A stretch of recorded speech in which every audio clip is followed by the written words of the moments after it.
Master ako dyan sa pagtulasok, pag ipit ng lambat sa baba. Lalo kung babae siguro.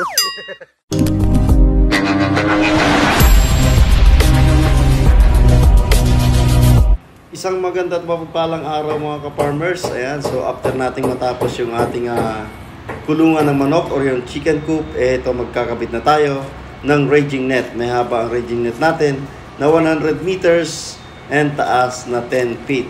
So sinadya natin na hindi nasukatin yung lawak na malalagyan ng ating raging net kasi nakaplano yan na magdadagdag na lang tayo kung ilang metro yung kakapusin ng ating raging net. And dito natin ilalagay yan, paikot, papunta doon sa ating chicken coop.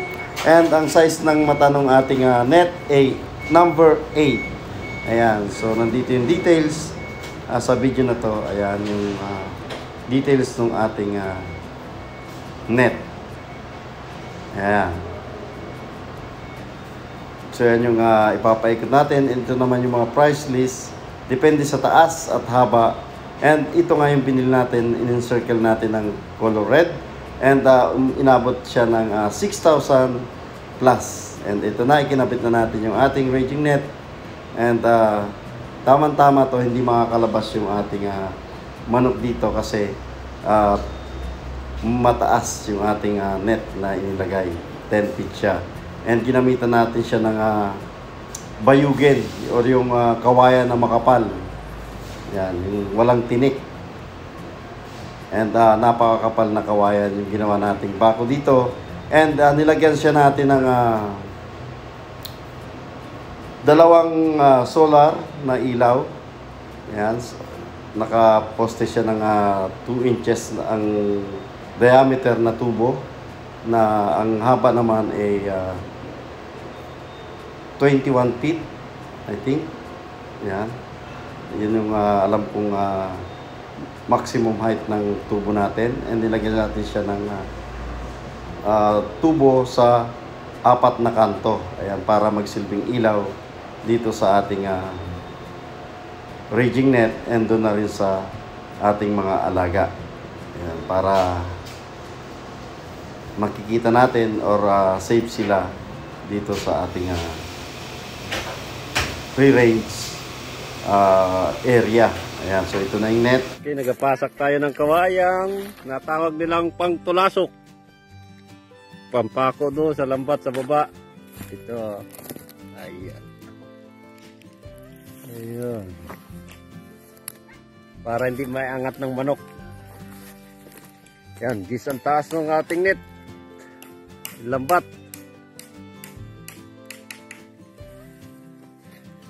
Ayan, yung isa talagpako sa baba.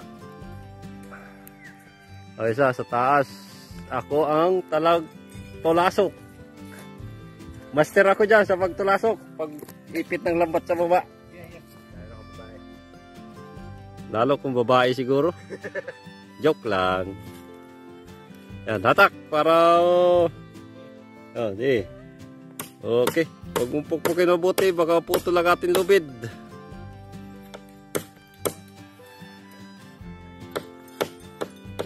So ayun mga ka-farmers, sinadya natin na kapusin yung ating 100 meters na net. Kasi tayo na lang ang nagtansya ng lawak ng ating raging area para sa ating mga alagang manok.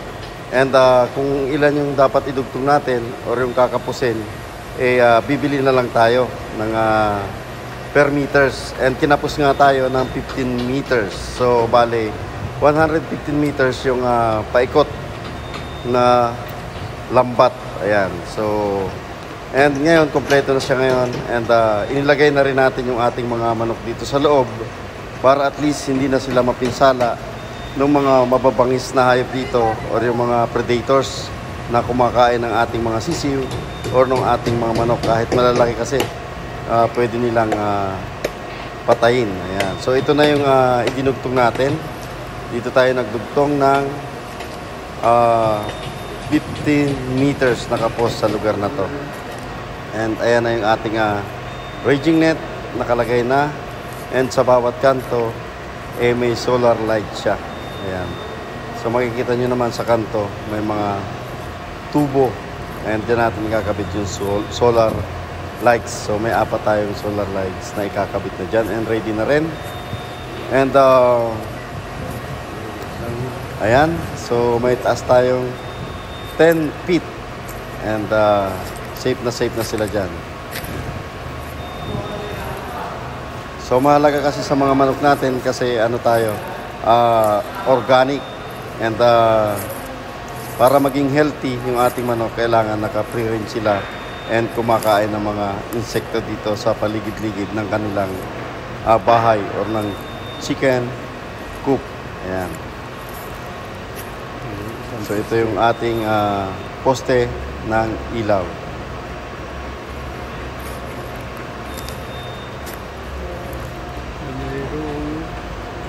Ay, kakabit na natin maya-maya yung ating solar lights. Doon sa kabilang kanto meron din siya. And ayan yung ating chicken coop. So inilagay natin sa mismong kanto yung ating chicken coop para at least kahit magdagdag tayo ng bahay ng mga manok kapag sakaling dumami na sila, makakapag extension tayo or makakapagdugtong tayo ng bahay nila. Ayan. So dito lang, kumuha lang muna tayo ng 21 feet ang haba by 8 feet na bahay ng manok. And ito mga ka-farmers, inilalagay na o kinakabit na natin yung ating solar light. Ayan. Para medyo maliwanag sila sa gabi. And kahit may net, hindi sila atakihin ng mga predators. And para napapantayan natin sila o nakikita natin sila kapag ganyang maliwanag sa gabi. Ayan. So hands-on tayo dito sa farm and 24/7 tayo andito para mapanatili natin ligtas o mabantayan natin yung ating mga alaga. So andito na yung ating mga manok. Mix yung ating native na manok kasi hinaluan natin sila ng mga tandang na Rhode Island Red. Ayan. So ito na yung ating mga native. And nakahiwalay sa kanila yung ating mga Rhode Island Red and yung Black Astrolabe. Sa Black Astrolabe namatay yung ating mga babae, no? Natira lang yung tatlong tandang. Kaya bibilang natin sila ng mapapangasawa nila. Ihiwalay natin sila. Pero sa ngayon, isinasama muna natin sila sa native kasi para malahian yung ating mga native. But yung ating mga Rhode Island Red, talagang nakahiwalay sila and nakakulong sa isang kulungan kung saan sila lang.